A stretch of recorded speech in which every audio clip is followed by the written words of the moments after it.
Have you ever wondered why some oil companies benefit from changes in crude oil prices while others lose out? To understand this, let us break down the oil and gas industry into three segments. So, speaking of the upstream industry, they are like the explorers of the oil world. So, they take on geological surveys to find out any oil reserves and they begin with the drilling and extraction activities of crude oil, which is then stored into millions of barrels produced every day. So, this entire process is not easy at all. And companies which are involved in the upstream sector usually have to undertake heavy capital expenditure on tools and machines such as robots, pipelines, heavy R&D, drilling activities, etc. Now the real question is how these companies get affected by changes in crude oil prices. So the price of crude oil is generally linked to the international price levels for the crude oil. So to say, if the price of the crude oil decreases, then it's generally bad for these upstream companies because their realizations come down.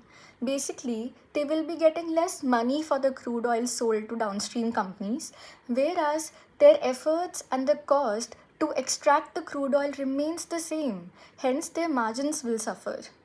Now, companies such as ONGC, Reliance Industries, and Oil India are some of the major upstream players in the market.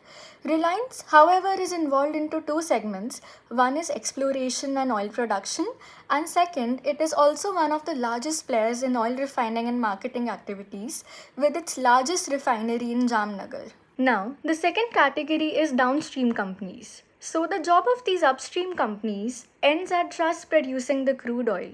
And as we know, crude oil is in its raw form and has to be processed and refined into various other forms such as petrol, diesel, aviation fuel, kerosene, lubricants, etc. And this is where downstream companies come into play. So, they purchase the crude oil from these upstream companies and process and refine the crude oil into these forms to be used as a final product. Good example of these downstream companies could be companies such as BPCL, HPCL, Indian Oil Corporation. Also, do you know that Indian Oil Corporation has a leadership position in the oil refining and petroleum marketing sector of India? Now, how do the changes in crude oil prices affect these companies?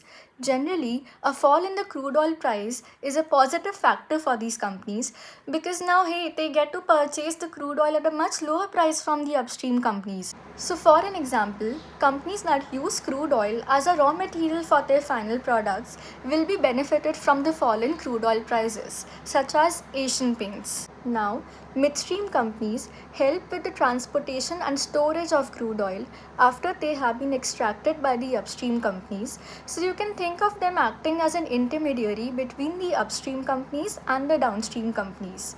So, they are responsible for transportation of oil from the oil well to the refineries. They do this transportation via pipelines, oil tankers, and ocean shipments. And generally, a stability in the crude oil prices is a positive factor for these companies because they do business with both the upstream as well as downstream companies.